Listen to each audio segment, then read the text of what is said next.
his job, so he has a car and drives her to and from school every day. He offered to drive us too, but as Caleb says, we prefer to leave later and would not want to inconvenience him. Of course not. The test administrators are mostly abnegation volunteers, although there is an erudite in one of the testing rooms and a dauntless in another to test those of us from abnegation, because the rules state that we can be tested by someone from our own faction. The rules also say that we can prepare for the test in any way, so I don't know what to expect. My gaze drifts from Susan to Thomas' tables across the room. They are laughing and shouting and playing cards. At another set of tables, the erudite chatter over books and newspapers in constant pursuit of knowledge. A group of Amity girls in yellow and red sit in a circle on the cafeteria floor, playing some kind of hand-slapping game involving a rhyming song. Every few minutes, I hear a chorus of laughter from them as someone is eliminated and has to sit in the center of the circle. At the table next to them, Candor boys make wide gestures with their hands. They appear to be arguing about something, but it must not be serious because some of them are still smiling. At the application table, we sit quietly and wait. Faction customs dictate even ill behavior and supersede individual preference. I doubt all of the erudite want to study all the time, or that every Condor enjoys a lively debate, but they can't defy the norms of their factions any more than I can. Caleb's name is called in the next group. He moves confidently towards the exit. I don't need to wish him good luck, or assure him that he shouldn't be nervous. He knows where he belongs, and as far as I know, he always has. My earliest memory of him is from when we were 4 years old. He scolded me for not giving my jump rope to a little girl on the playground who didn't have anything to play with. He doesn't lecture me often anymore, but I have his look of disapproval memorized. I have tried to explain to him that my instincts are not the same as his. It didn't even enter my mind to give my seat to the Candor man on the bus, but he doesn't understand. Just do what you're supposed to, he always says. It is that easy for him. It should be that easy for me. My stomach wrenches. I close my eyes and keep them closed until 10 minutes later, when Caleb sits down again. He is plaster pale. He pushes his palms along his legs like I do when I wipe off sweat, and when he brings them back, his fingers shake. I open my mouth to ask him something, but the words don't come out. I am not allowed to ask him what his results are, and he is not allowed to tell me. An abnegation volunteer speaks the next round of names. 2 from Dauntless, 2 from Erudite, 2 from Amity, 2 from Candor, and then, from abnegation, Susan Black and Beatrice Pryor. I get up because I'm supposed to, but if it were up to me, I would stay in my seat for the rest of the time. I feel like there is a bubble in my chest that expands more by the second, threatening to break me apart from the inside. I follow Susan to the exit. The people I pass probably can't tell us apart. We wear the same clothes, and we wear our blonde hair the same way. The only difference is that Susan might not feel like she's going to throw up, and from what I can tell, her hands aren't shaking so hard that she has to clutch to the hem of her skirt to steady them. Waiting for us outside, the cafeteria is a row of 10 rooms. They're used only for the aptitude tests, so I've never been in one before. Unlike the other rooms in the school, they are separated, not by glass, but by mirrors. I watch myself, pale and terrified, walking toward one of the doors. Susan grins nervously at me as she walks into room 5, and I walk into room 6, where a dauntless woman waits for me. She's not as severe looking as the young dauntless I have seen. She has small, dark, angular eyes and wears a black blazer, like a man's suit, and jeans. It is only when she turns to close the door that I see a tattoo on the back of her neck, a black and white hawk with a red eye. If I didn't feel like my heart had migrated to my throat, I would ask her what it signifies. It must signify something. Mirrors cover the inner walls of the room.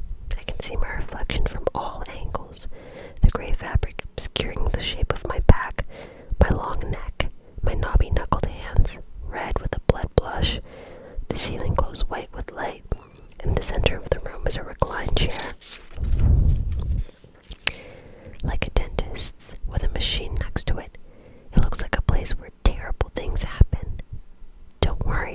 says. It doesn't hurt. Her hair is black and straight, but in the light I can see that it is streaked with gray. Have a seat and get comfortable, she says. My name is Tori. Clumsily, I sit in the chair and recline, putting my head on the headrest. The light hurts my eyes. Tori busies herself with the machine on my right. I try to focus on her and not on the wires in her hands. Why the huck? I blurt out as she attaches an electrode to my forehead. Never met a curious abnegation before, she says, raising her eyebrows at me. I shiver, and goosebumps appear on my arm. Curiosity is a mistake, a betrayal of abnegation values. Humming a little, she presses another electrode to my forehead and explains. In some parts of the ancient world, the hawk symbolizes the sun. Back when I got this, I figured if I always had the sun on me, I wouldn't be afraid of the dark. I tried to stop myself from shaking. I tried to stop myself from asking another question, but I can't help it. You're afraid of the dark. I was afraid of the dark, she corrects me. She presses the next electrode to her own forehead and attaches a wire to it. She shrugs. Now, it reminds me of the fear of overcome. She stands behind me. I squeeze the armrest so tightly the redness pulls away from my knuckles. She tugs wires towards her, attaching them to me, to her, to the machine behind her. Then she passes me a vial of clear liquid. Drink this, she says. What is it? My throat feels swollen. I swallow hard. What's going to happen? I can't tell you that. Just trust me. I press air from my lungs and dip the contents of the vial into my mouth. My eyes close. When they open, an instant has passed. But I am somewhere else. I stand in the school cafeteria again, but all the long tables are empty, and I see through the glass walls that it's snowing. On the table in front of me are two baskets. In one is a hunk of cheese, and in the other, a knife the length of my forearm. Behind me, a woman says, "Choose." Why? I ask. "Choose," she repeats. I look over my shoulder. But no one is there. I turn back to the baskets. What will I do with them? "Choose," she yells. When she screams at me, my fear disappears and stubbornness replaces it. I scowl and cross my arms. "Have it your way," she says. The baskets appear. I hear a door squeak and turn to see who it is. I see not a who, but a what. A dog with a pointed nose stands a few yards away from me. It crouches low and creeps towards me, its lips peeling back from its white teeth. A growl gurgles from deep in its throat, and I see why the cheese would have come in handy, or the knife. But it's too late now. I think about running, but the dog will be faster than me. I can't wrestle it to the ground. My head pounds. I have to make a decision. If I can jump over one of the tables and use it as a shield, no. I'm too short to jump over the tables and not strong enough to tip one over. The dog snarls at me, and I can almost feel the sound vibrating in my skull. My biology textbook said that dogs can smell fear because of a chemical secreted by human glands in a state of duress. The same chemical a dog's prey secretes.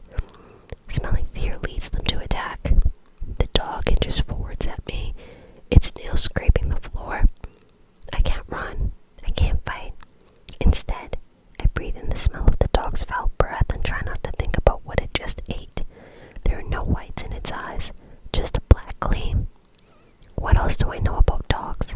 I shouldn't look it in the eye. That's a sign of aggression. I remember asking my father for a pet dog when I was younger, and now, staring at the ground in front of the dog's paws, I can't remember why. It comes closer, still growling. If staring at it into its eyes is a sign of aggression, what's a sign of submission? My breaths are loud but steady. I sink to my knees. The last thing I want to do is lie down on the ground in front of the dog, making its teeth level with my face, but it's the best option I have. I stretch my legs out behind me and lean on my elbows. The dog creeps closer and closer until I feel its warm breath on my face. My arms are shaking. It barks in my ear, and I clench my teeth to keep from screaming. Something rough and wet touches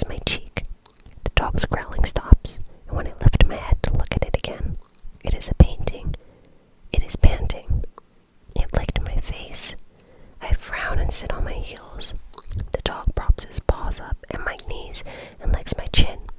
I cringe, wiping the drool from my skin and laugh. You're not such a vicious beast, huh? I get up slowly so I don't startle it, but it seems like a different animal than the one that paced me a few seconds ago. I stretch out a hand, carefully so I can draw it back if I need to. The dog nudges my hand with its head. I'm suddenly glad I didn't pick up that knife. I blink, and when my eyes open, a child stands across the room wearing a white dress. She stretches out both hands and squeals, "Puppy!" As she runs toward the dog at my side, I open my mouth to warn her, but I'm too late. The dog turns. Instead of growling, it barks and snarls and snaps, and its muscles bunch up like a coiled wire, about to pounce. I don't think. I just jump. I hurl my body on top of the dog, wrapping my arms around its thick neck. My head hits the ground. The dog is gone, and so is the little girl. Instead, I am alone, in the testing room, now empty. I turn in a slow circle and can't see myself in any of the mirrors. I push the door open and walk into the hallway, but it isn't a hallway, it's a bus, and all the seats are taken. I stand in the aisle and hold on to the pole. Sitting near me is a man with a newspaper. I can't see his face over the top of the paper, but I can see his hands. They are scarred, like he was burned, and they clutch around the paper like he wants to crumple it. "Do you know this guy?" he asks. He taps on the picture on the front page of the newspaper. The headline reads, "Brutal murderer finally apprehended." I stare at the word murderer. It has been a long time since I had read that word, but even its shapes filled me with dread. In the picture beneath the headline is a young man with a plain face and a beard. I feel like I do know him, though I don't remember how, and at the same time, I feel like it would be a bad idea to tell the man that. "Well," I hear anger in his voice. "Do you?" A bad idea. No, a very bad idea. My heart pounds and I clutch the pole to keep my hands from shaking from giving me away.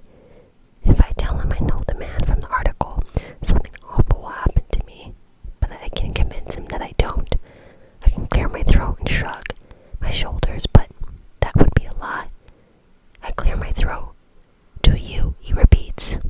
I shrug my shoulders. "Well," a shudder goes through me. My fear is irrational. This is just a test. It isn't real. "Nope," I say, my voice casual. No idea who he is. He stands and finally I see his face. He wears dark sunglasses and his mouth is bent into a snarl. His cheek is rippled with scars like his hands. He leans close to my face. His breath smells like cigarettes. Not real, I reminded myself. Not real. "You're lying," he says. "You're lying." I am not. I can see it in your eyes. I pull myself up straighter. "You can't. If you know him," he says in a low voice, "you could save me. You could save me." I narrow my eyes. "Well," I say. I set my jaw.